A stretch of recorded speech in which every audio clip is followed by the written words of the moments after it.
Good afternoon and welcome from Renew Data, all of us here, and congratulations on even fighting through this. I want you to know I'm from Minneapolis. This is just a dusting, okay? So I'm not understanding exactly what the problem is out there because it'd all be gone by now in Minneapolis, cleared away.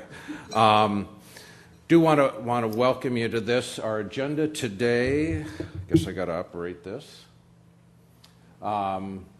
Andy's going to be talking. Andy will give you an overview of language-based analytics. Andy has been around this space, predictive coding, neural networks, et cetera, for some 25 years, and is an entrepreneur. I think, Andy, you have bought or started and sold 5 companies, if I remember right.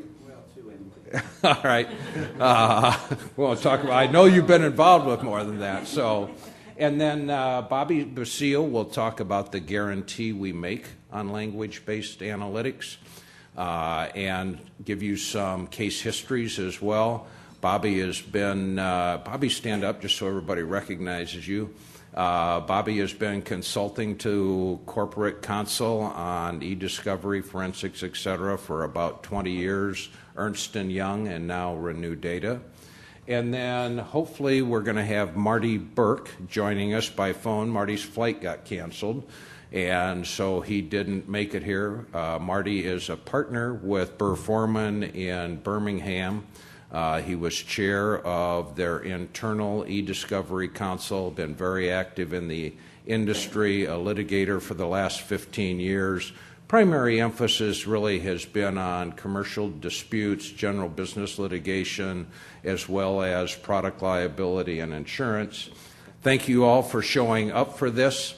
I think if I've got the agenda right, Linda, we're going to have salads before Andy comes up and talks. So enjoy the conversations at your table. So as Jim told you, my name is Andy Kraftso, and I'm the chief scientist of Renew Data. And I've been coming to legal tech for a long time, but I've never had to stand behind a podium before and not move. So hopefully this will work. You know, it's interesting for me walking around because I came here first when there was maybe a dozen or 2 dozen vendors at the most, and the price of processing data was $6,000 a gigabyte, which was wonderful. We made a lot of money in those days. And I was eavesdropping on the HP booth yesterday and heard they said that they would process and host for free if you just buy their hardware. So, as a friend of mine just said, it's like toasters, right? But what's interesting, I think, is that you see the emphasis changing from the big problem being how do I get this data and process it to how do I review it. And that's, I think, for 2 reasons. First, we've gotten, does this work? We've gotten awfully good at processing data and collecting data, but we haven't gotten much better really in a lot of ways about reviewing data. From what I could gather kind of on the napkin, today to collect and process and host a document for review costs somewhere between 4 or 5 cents all in. Even with a contract attorney that's not marked up, it's got to cost more than $1 to read it. So what's happening to us is we are drowning in our own verbosity. The average knowledge worker is writing 2.5 War and Peace novels of email a year. Think how fat that book is. And you know how it is. I mean, we've gotten to be incredibly polite for some reason on email. Jim says to me, "Oh, thanks, Andy." And I don't just leave it at that. No, I have to hit reply and say, "Oh, you're welcome." And then he hits reply and says, "Oh, don't mention it." And on we go, you know. So what's happened is the cost of going through all of this stuff has grown. And the worst part of it is that 80% or 85% of what gets collected isn't even remotely relevant. And so there's no value gained in reading some document about last year's pizza party or whatever. So you've got a situation where you've got a ton to get through, you have a short time span, you have a relatively expensive labor force because attorneys still do review, we're not using librarians. Most of it's junk, and so everybody on that floor is all focused on how do I deal with that problem, and I think that's the problem of the moment. So, you know, you've seen the studies that say that e-discovery is 70%. What I want to show you today is how to get through this by reading a very, very small amount of documents, somewhere in the neighborhood of 10 to 20%, and being certain that you found everything without relying whatsoever on any kind of artificial intelligence. I know that seems impossible, but it's based on 19th century math, so it's not new. You're not going to use anything more exciting than a highlighter and a Boolean search engine to do it. It's all about your mind. Language is something that's in your mind. It's one of the most complicated things your brain does, and you're exquisitely good at it. So I'm going to show you how to harness that power that you already have and not have to rely on predictive coding engines and things like that if you don't want to. They're the flavor du jour for a while. I'm old enough to remember when it was the flavor du jour in about the year 2000. I think what you'll all find as you use these engines more is they were never built for this purpose. We built them for the NSA to look at a very heterogeneous population of communications. You know, the CIA's and NSA collecting stuff from all over the world. When you use Eigen vectors in that situation, it's good. When you use it in this situation, you get a lot of false positives. So I think what you'll see is that the more you use those engines, it breeds contempt a little bit, the familiarity. So I want to show you an alternative.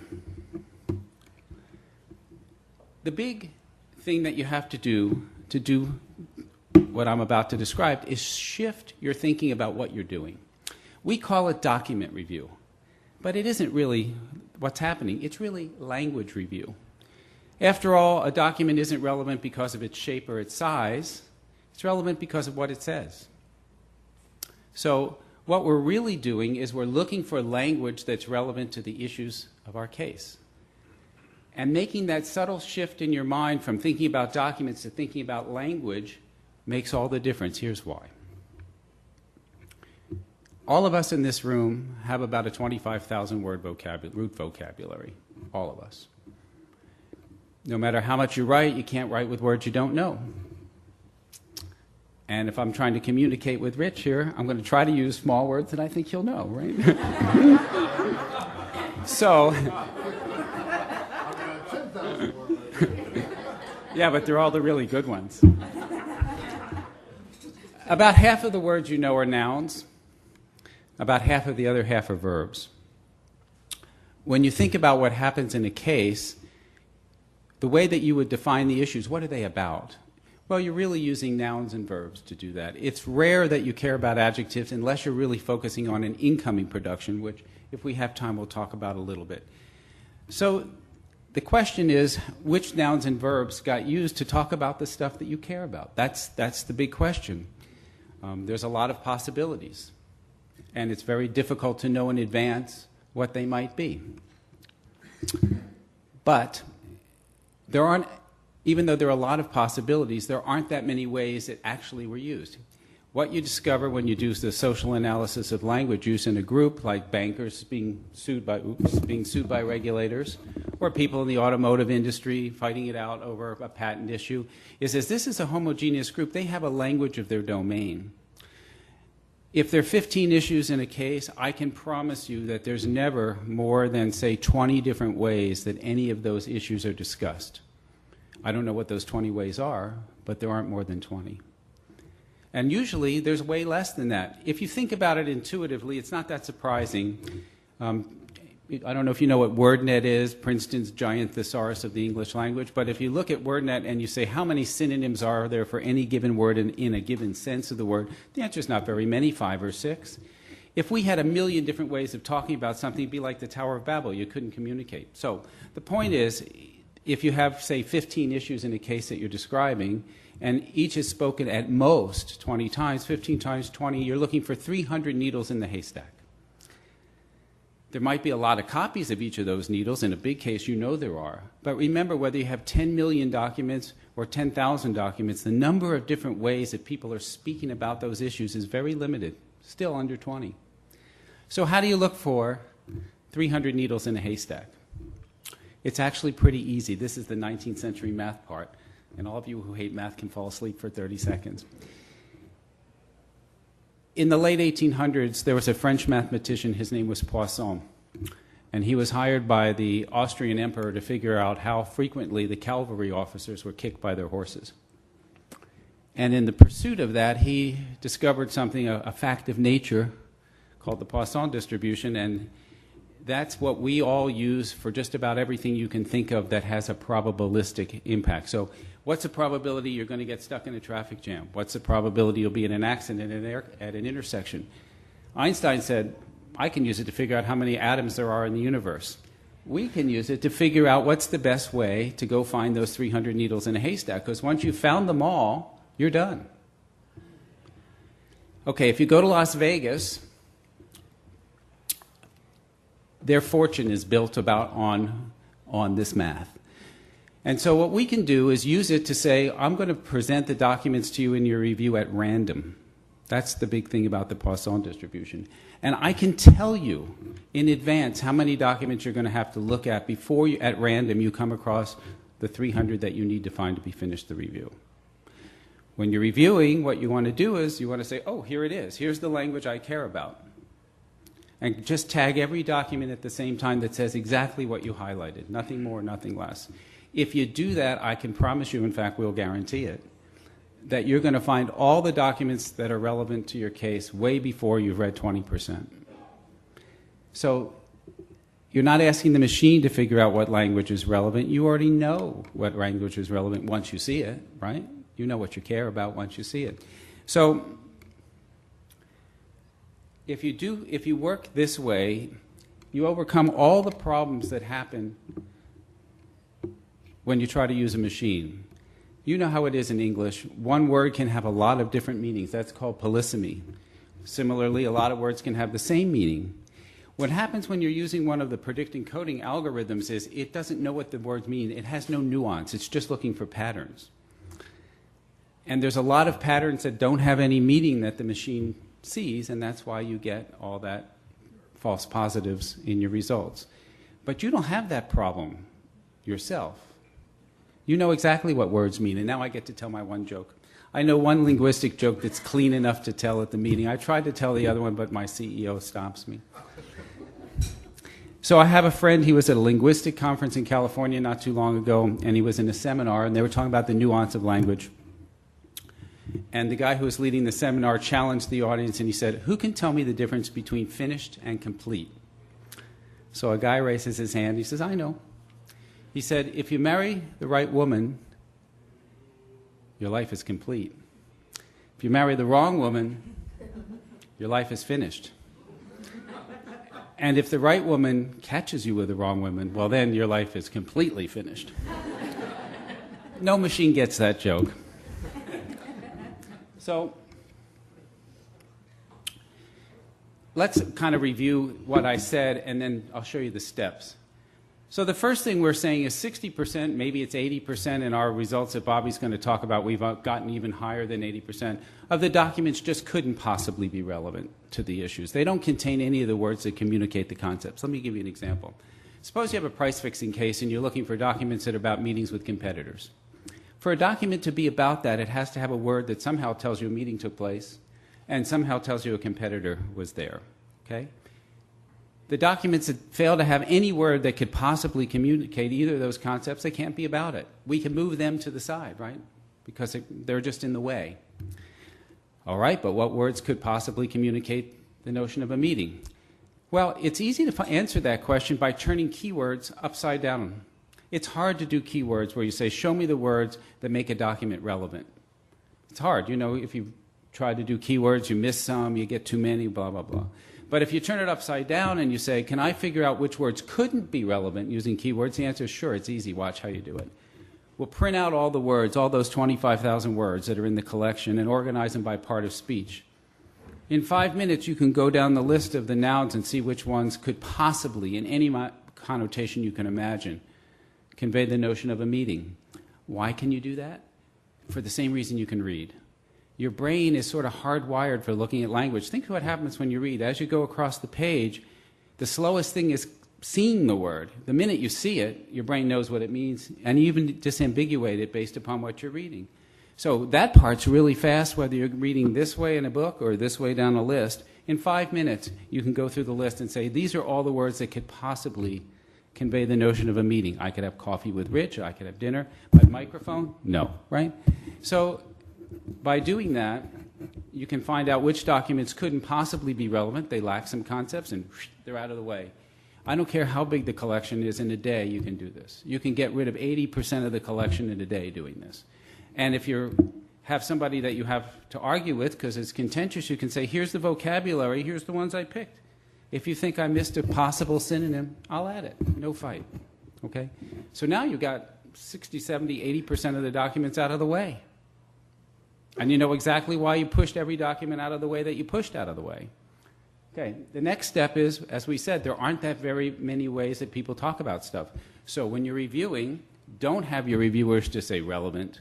Have them highlight the language. We built this little teeny tool that's on top of relativity that what it does is when you highlight the language and you say, this is why it's relevant, it just goes and tags every other document that says exactly what you highlighted. Well, instead of tagging one thing, you're tagging dozens of things in a big case. On average, if you have, say, 150,000 documents, probably you're tagging 24 things. That's pretty good. So the review goes on like that, just highlight and tag, until the point where you don't see any relevant documents. Because document review is like I Love Lucy. Did you ever see the I Love Lucy show where Ethel and Lucy are quality assurance on a chocolate factory and they have the conveyor? But yeah, everybody's seen that issue, right? That's document review exactly. You know, everything is fine when you have lots of time and you can look at every document and no problem, right? But then when some judge or someone says, hey, speed this up, chaos, just like Lucy, right? Eating the chocolates, throwing them in her clothes. But what would happen if we gave Lucy a tool that every time she threw a chocolate off the conveyor belt, every one that was bad in the same way, every document that was relevant in the same way, upstream jumped off the conveyor? Well, you know what's going to happen. Over time, there's going to be less and less and less. Back to Poisson, once you get to the point where you have 250 good chocolates in a row, 250 documents shown at random, none of which are relevant, you know with 95% certainty you found every single relevant document in the collection. What I'm telling you is it doesn't take very long to get to that point. Not more than 10, 12%, 15% of the collection almost ever. So, I guess it's time for me to stop, but the idea basically is you can use predictive coding if you want. It's kind of cool. I spent half of my life dealing with those algorithms. I was a mathematician. But if you don't like it, if you want to make the coding decisions yourself, here's an alternative that doesn't require anything but a highlighter and a Boolean engine to find all the things that say the same thing as you highlighted. I think I want to talk about one thing just because there are some corporate folks here. Corporations develop a language of their own. Obviously, banks have more language in common than, say, a bank and an engineering firm. But even between organizations, you know how it is. Every organization develops a vocabulary that everybody buys into as they become a part of the organization. That's the socialization of language. Your family has the same thing, if you think about it. Every family has its own little bit of language. What happens is language changes very slowly. It's not like, you know, computers with Moore's law or something. Language changes very slowly. The introduction of new words happens very slowly. So if you're a corporation, once you know how your corporation talks about meetings, that's how it's talking about meetings almost all the time. So by collecting or building a dictionary or a thesaurus of the words that your company actually used to talk about the issues of a case, those words you can use again, so the next time something comes in and you say, oh, I've got to do an early case assessment, what should I look for? You know what to look for. Here are the words that you use over and over and over again. And it makes it really efficient. So, question, anybody? So, and I think they're going to go into more detail on this. So your process is pulling together that list for you. So if you had a defensibility concern, like with predictive coding, sometimes you stand in front of a judge and I'm not a math person and I'm trying to defend how that algorithm works and I just sound like a fumbling fool. And with this, it's text-based, it's just it's a dictionary. So I have an easier... Well, you say, Judge, here's what we did. Here we defined the issues we cared about. So we were looking for documents that were about communicating price with competitors, and so we knew a document that was about that, had to have two components, tell you the price was talked about, tell you the competitor. Here's the vocabulary that was actually in the collection. Here are the words. Here are the ones we thought might be, so we got rid of the documents that didn't have any of the mights, and then we read through it until we couldn't find any more. Then we tested what we thought was empty of anything valuable to 95% certainty. We formally tested it, or 98, whatever you need to do, and here's the results. I've been doing this for a long time. I've been doing this for the SEC and the DOJ for a really long time. Nobody ever fights. It's too transparent. Right. That's the thing. Here's what we're looking for. Here are the words that actually existed. Most of the fights are about words when nobody even knows what the words are. No one's bothered to look at them. So they're arguing about a concept. It's like, well, let's just look. Yeah, pretty simple. Is the process the same if you have an ongoing production, continuing production? Sure, and it gets easier and easier because you don't have to have very many people before you have all the language.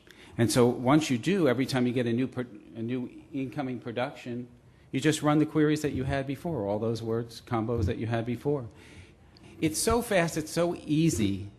And I know many attorneys have told me that they've tried in the past to do bulk tagging, if you will, because they know how redundant relevant language is in a collection. You've experienced it if you've done review yourself. So this is, I mean, it's embarrassingly simple, but it works really, really well. Yeah, you always want to test. I mean, last Christmas, I had 3 New York judges, Moss, Peck, and I forget who else at the moment standing here, asked me to come right the day before Christmas and talk to them about sampling. Okay. But so I did it, you know. And it was a good dinner. But the basic thing, my position on this is, who cares what method you use? If I could throw all the documents up in the air and all the ones that landed on this podium are relevant and the other ones aren't, that's great if you can prove that the stuff on the floor isn't relevant. So who cares what method? If you go out there and try to listen to the guys with artificial intelligence argue about which algorithm is better, even I fall asleep. Who cares? You know, it's impossible to know. It's really cool on incoming productions, too, because incoming productions, it's not so much figuring out which documents talk about the topic, which is what you do when you have to produce. It's, okay, what do these documents actually say about the topic? That's a place that predictive coding really falls apart because it's based on noun phrases, basically, and here you're talking about what does it say. So this is using your knowledge of language. So if you really know how a domain speaks, if you're an expert, this is how to use your expertise and not turn over that relevance stuff to a machine that knows nothing about the industry. Anybody else? Good? Food coming? Okay, thank you all.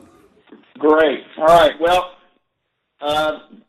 this is Marty Burke, and let me say that my wife and I really hate that Delta couldn't get us into the city. We down south love to play in the snow so long as it's someone else's. So I'm happy to speak today about the people and technologies at Renew Data that have simply done a great job for me and my clients. And before I talk about 2 cases in particular where that has been true, I'd like to make a few prefatory remarks. One is, I am an enthusiastic user of these and other litigation technologies because now more than ever, clients, in my mind, demand value. And value, at least in my clients' minds, means obtaining not only a good result, but a good result in a practical and economic way. And lawyers who understand this keep and grow their business, and lawyers who don't, no matter how talented, in my experience, particularly today in the current environment, lose business. Now, the concept of value, of course, incorporates the effective use of technology. And I've had a lot of experience over the past 6 or 7 years with various litigation technologies. And in my mind, all of them, including the ones that we're talking about today, operate under the GIGO principle, G-I-G-O, meaning garbage in, garbage out. And what that means is that, for me at least, no matter how impressive the graphics and the bells and whistles of technologies that are presented to me, by far the most important thing is the knowledge and skill and competency of the people who are operating that technology and understand its capabilities and, more importantly, its limitations. And my experience has been that Renew Data and its people, Andy Krasow, Bobby Basile, Sam Anderson, my project manager, and Roger Castillo, my project manager, and others, they distinguish themselves from other companies because of their knowledge and skill in the operation of these technologies, and I think that is the most important thing. Turning to language-based analytics in comparison to other technologies such as algorithm or black box versions, as I call them, of predictive coding, I find litigation-based analytics to be particularly attractive because it allows me as the lawyer who understands my case and understands the issues and concepts and documents that I think, based on my experience, are going to be important in the case. It allows me to focus on those first without wading through documents that a computer deems most important. In other words, language-based analytics are highly customizable, and I like that. I also like the transparency because, particularly down here, we still have some judges and lawyers who are not enthusiastic adopters of these technologies, and when you're having to reconstitute or review the processes that led to the results that you're presenting either to the other side or to the court, this language-based analytics approach is something that lawyers and judges can understand. It's more easily accepted. It's therefore more easily modified by opposing counsel because they understand it, and that they appreciate that, and so it's more easily defended. Okay, and now let me turn to a couple of cases where Renew Data and these technologies have really done a great job for us. The first one is a case that I'll refer to as the Jacob case. This was a nationwide class action lawsuit challenging certain fees charged by a Global 100 waste management company. Unfortunately for us, we were defending that company. That's not unfortunate. What was unfortunate was that a week after the complaint was filed, a group of executives left the company, and their mailboxes were destroyed. And so, of course, when the other side found out about this, everybody in the room understands what happened next. They filed a motion for terminal sanctions to strike the defense that we were using to defend against class certification, and they also beat us over the head with it every chance they got. The judge in the case felt compelled to give them everything they wanted in discovery, and we were hard-pressed to complain about that in the circumstances, and so the volume was tremendous. And opposing counsel and the judge were more concerned about the verification of accuracy and thoroughness in our searches of the client's data than they were about the burden and expense. So that was the environment that we were in. And because the company, unfortunately, had retained years and years of backup tapes, we had a real problem on our hands, setting aside the sanctions, just the expense of dealing with the huge amount of data. And Renew Data helped us in a number of ways. First and foremost, they helped us in our negotiation of initial search terms or culling of the data, and that was the first time I truly appreciated just how incompetent at the time I was in negotiating search terms and what it looks like when it's done the right way. We reduced in our initial cull 1.4 million documents down to about 142,000. From there, Renewed Data suggested, and Bobby and her team suggested the use of an accelerated review tool called Investigate. And that's a language-based analytics tool where the reviewers who are looking at the documents highlight terms that they believe are important in the case, and the technology takes those highlights, fashions them into a query, and moves forward and accelerates to the forefront documents that are similar based on those highlights.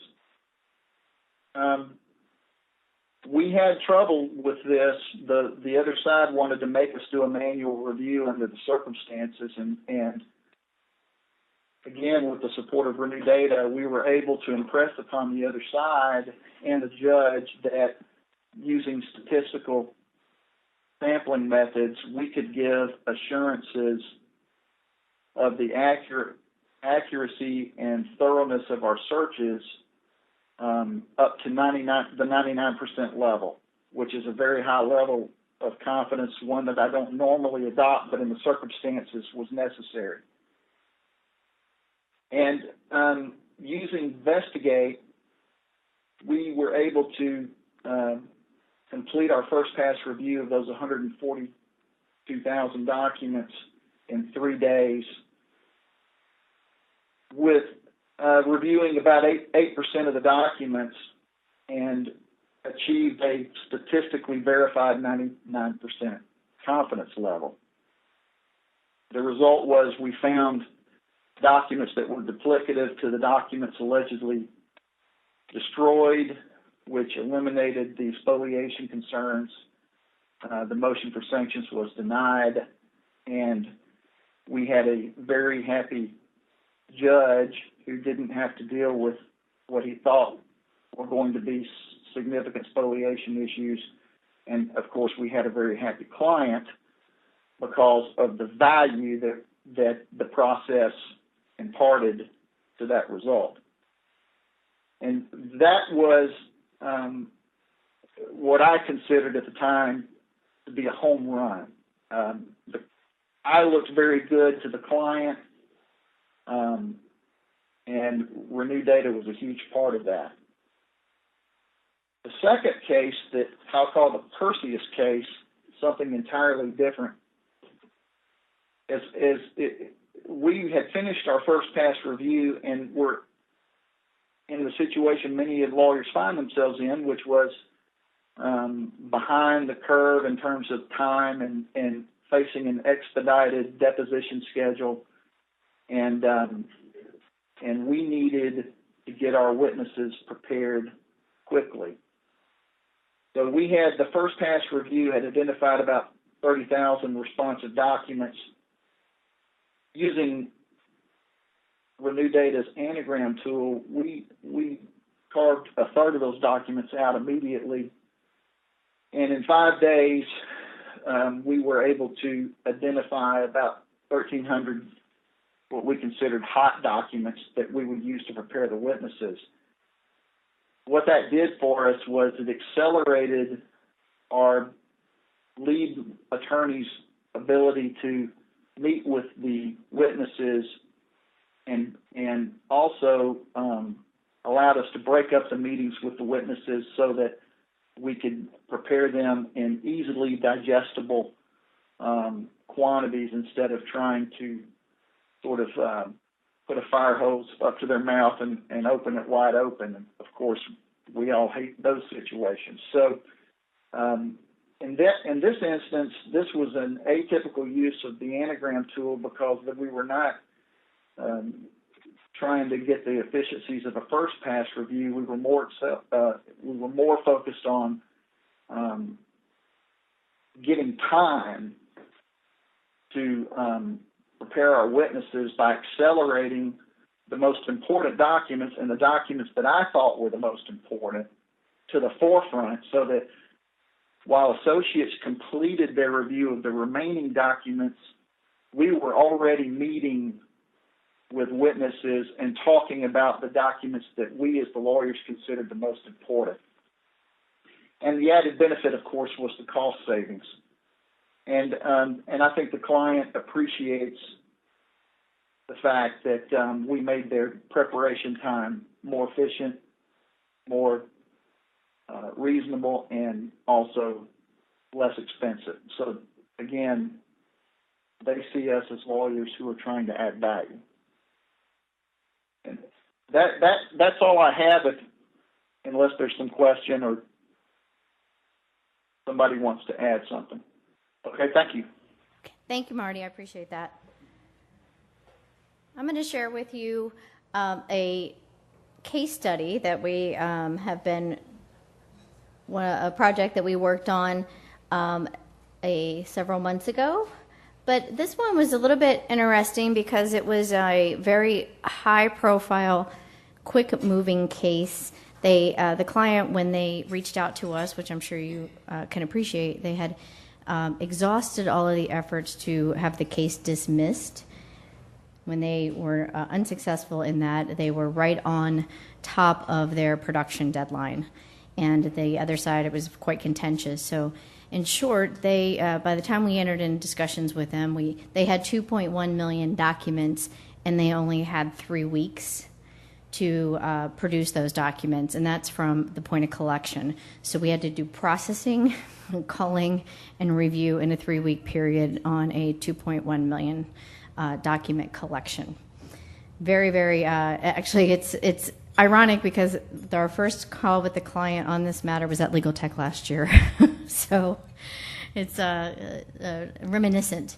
But the first phase of those documents, as I said, was 2.1 million. Using our initial filtering process, the client was very decisive and understood their domain very well. To Marty's point of garbage in, garbage out, they were experts in their area, and we were able to work with them to very precisely filter this collection down to 3% of the documents, meaning we were able to set aside 97% of the documents that were not relevant because they did not contain any combinations of the relevant language.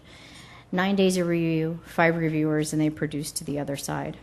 This case eventually went on to expand it dramatically in scope. They lost on motions around the scope from trying to keep it a regional matter to a nationwide matter. The project eventually grew to 8.4 million documents. And again, we were able to leverage the filtering methodology. I think we had a question earlier about whether or not this is something that can be reused with incoming subsequent data sets. And this is a great story for that because they eventually went to a much broader scope.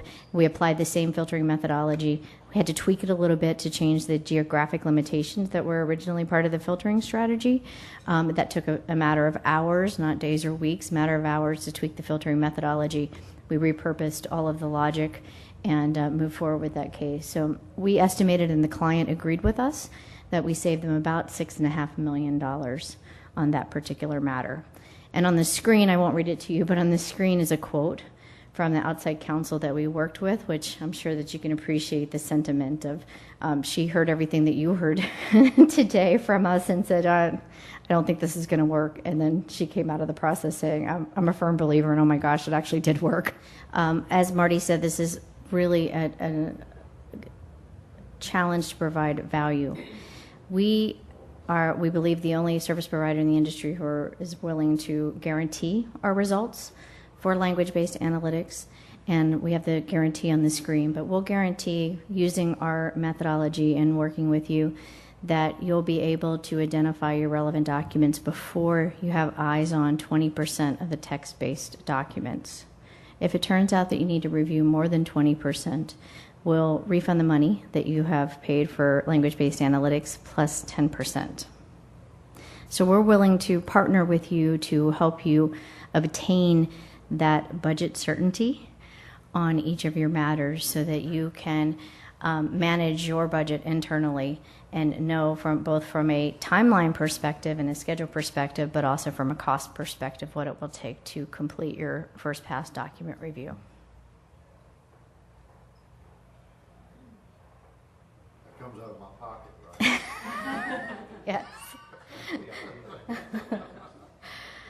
Yes, you have a question?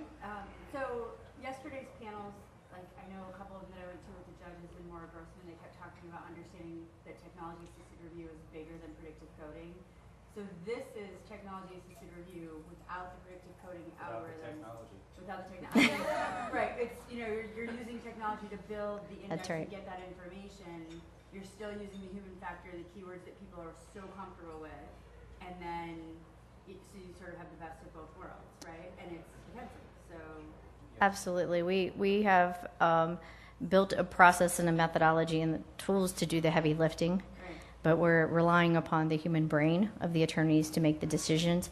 We're using the technology to help inform those decisions. And you had talked about it in like finding responsive documents. You'd also brought up finding not responsive, like using it in the reverse, right? Getting rid of the junk. Mm-hmm.